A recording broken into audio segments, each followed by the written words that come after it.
খুনি মাফিয়া ফেসিস হাসিনার পতন ঘটিয়েছে, আর এদেশে আসতে পারবে না। এখনো ভয় পাচ্ছেন নাকি? কারণ পৃথিবীর ইতিহাস বলে জনগণের আন্দোলনে যে দেশ ছেড়ে পালায় সে আর দেশে ফিরে আসতে পারে না। দ্বিতীয়, যে ভয়ে পালায় তার ফিরে আসার সাহস থাকে না। তৃতীয়, হাসিনা যদি আপনাদের মহাব্বতে আসতেও চায়, জামাইয়ে আসতে দিত না।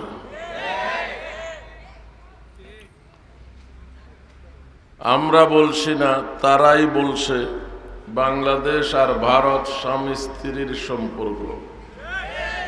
তাহলে বুঝতেই পারতেছেন স্ত্রীকে স্বামীকে।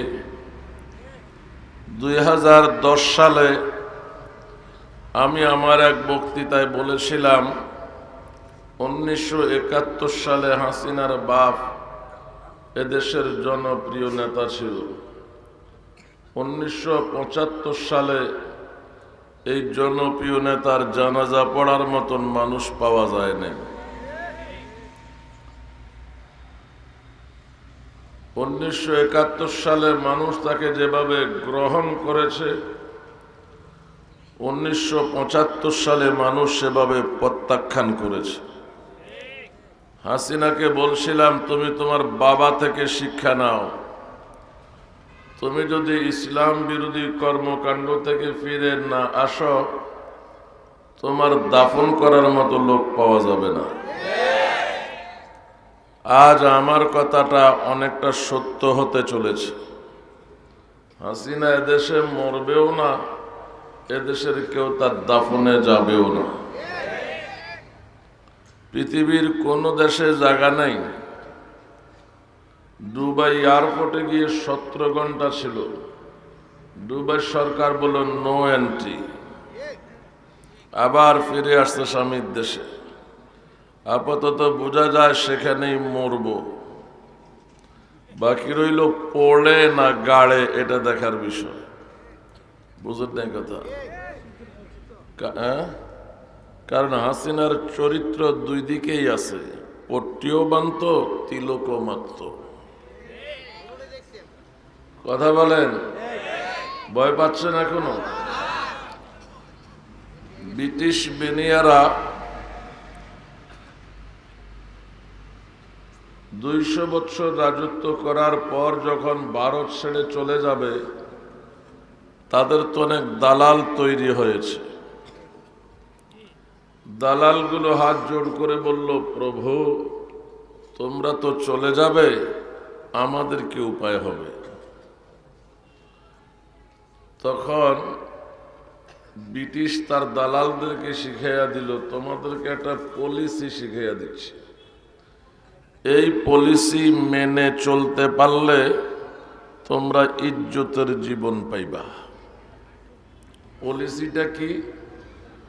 तुम झूठ इतना बोलना कि वे सच हो जाए। তোমরা এতটাই মিথ্যা বলবা যেন মিথ্যাটাই সত্যি হইয়া যায়। বুঝেন নাই আমার কথা? মিথ্যায় যদি কেউ পুরস্কার পাইতো, আমাদের হাসিনা পাইতো। হ্যাঁ বলেন, এত মিথ্যা বলেছে, জনগণ তো বিশ্বাস করছেই, মৌলবীরাও বিশ্বাস করছে।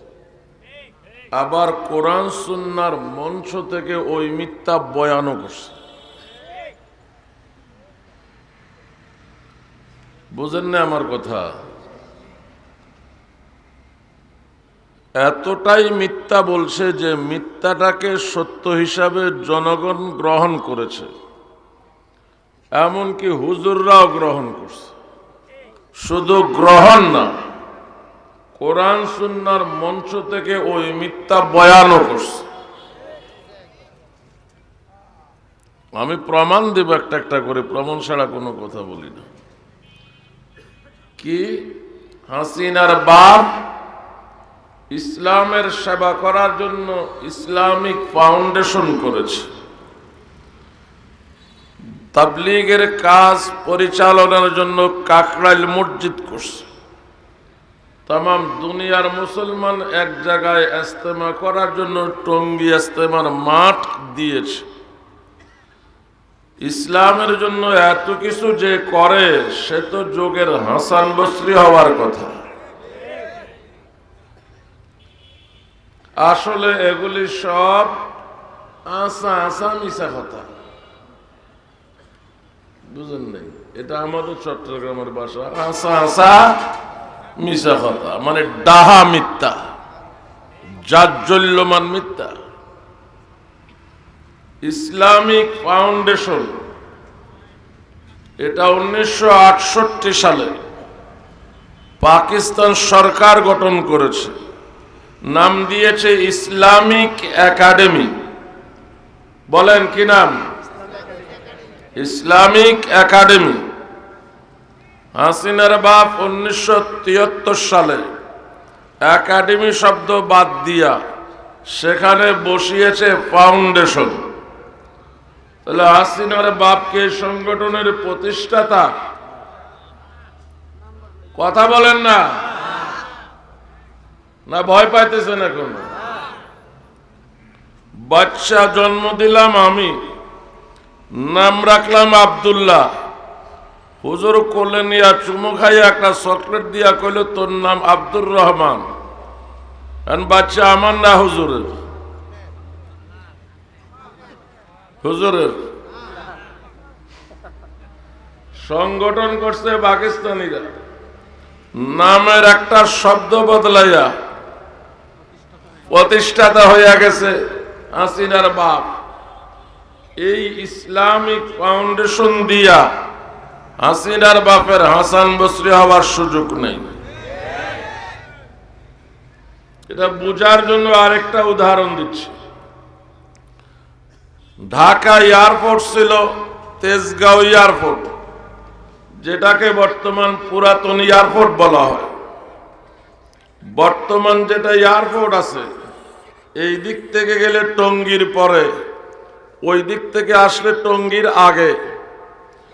এই এয়ারপোর্টটা বানিয়েছে খালেদা জিয়া, নাম দিছে জিয়াউর রহমানের নামে, জিয়া আন্তর্জাতিক বিমানবন্দর।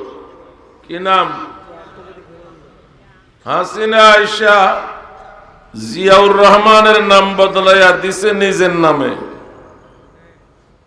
কথা কন, কার নামে? নিজের নামে। এখন হাসিনা কি এই এয়ারপোর্টের নির্মাতা হইয়া গেল? এখানে একটা প্রশ্ন আছে। আমরা দেখতেছি হাসিনা দিয়েছে হযরত শাহজালাল ইন্টারন্যাশনাল এয়ারপোর্ট, আপনি বললেন হাসিনা দিয়েছে নিজের নামে। এটা একটা ধোঁকা। সেখানে দেখবেন লেখা আছে হযরত শাহজালাল ইন্টারন্যাশনাল এয়ারপোর্ট। এখানে হযরত থেকে HA, শাহজালাল থেকে S, ইন্টার থেকে I, ন্যাশনাল থেকে N, এয়ারপোর্ট থেকে A। বাড়িতে যাই হিসাব মিলে দেখিয়েন কি হয়। উপরে একটা, ভিতরে আরেকটা। কথা বলেন। 2 নাম্বার, কাকরাইল মসজিদ। কাকরাইল মসজিদ আজ থেকে 300 বছর আগের মসজিদ। সুবহানাল্লাহ বলেন। এটা নবাব পরিবারের পারিবারিক মসজিদ। 300 বছর আগে না হাসিনা জন্ম হয়েছে, না হাসিনার বাপের জন্ম হয়েছে, না মায়ের জন্ম হয়েছে, না নানার জন্ম হয়েছে, না নানির জন্ম হয়েছে। নানা নানির লাইনটা বললাম কারণ এটা ফ্রেশ, ওই সাইড বেজাল আছে।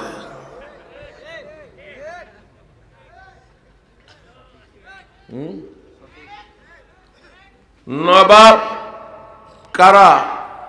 পুরা বুঝেন কিছু কথা। পুরা ঢাকা শহরকে যদি আপনি 3 ভাগ করেন, 2 ভাগ সম্পদ হলো নবাবদের সম্পদ, নবাব সিরাজউদ্দৌলার পতনের পর নবাবদের সম্পদ ইংরেজদের সম্পদ হইয়া যায়, নবাবরা সরিয়ে ছিটিয়ে যায়, মসজিদটা পরিত্যক্ত হয়ে যায়। 1946 সালে মৎস্য অধিদপ্তরের একজন কর্মকর্তা টি.এ. আহমেদ নবাবদের পরিত্যক্ত মসজিদের জায়গায় পুনরায় মসজিদ নির্মাণ করেন। তখন সম্পদ কার? ইংরেজ সরকারের।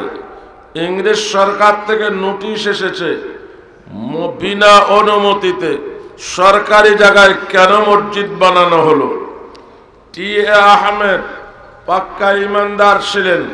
তিনি জবাব দিলেন, জমিন আল্লাহর, বন্দা আল্লাহর, নামাজ আল্লাহর জন্য। আল্লাহর জমিনে আল্লাহর বন্দা আল্লাহর বিধান পালনের জন্য মসজিদ বানিয়েছি, কার অনুমতি নেব? তখন ব্রিটিশ যায় অবস্থা, আর কথা বাড়ায় নাই। পরবর্তীতে 1958 সালে দাওয়াত ও তাবলীগের অন্যতম মুরব্বী ইঞ্জিনিয়ার আব্দুল মুকিত সাহেব রহমতুল্লাহি আলাই তার অঙ্কিত নকশার উপরে দাঁড়িয়ে আসে কাকরাইল মসজিদ। এটা হলো কাকরাইল মসজিদের ইতিহাস। এখানে হাসিনার বাপ হামাইল কোন দরজা দিয়ে?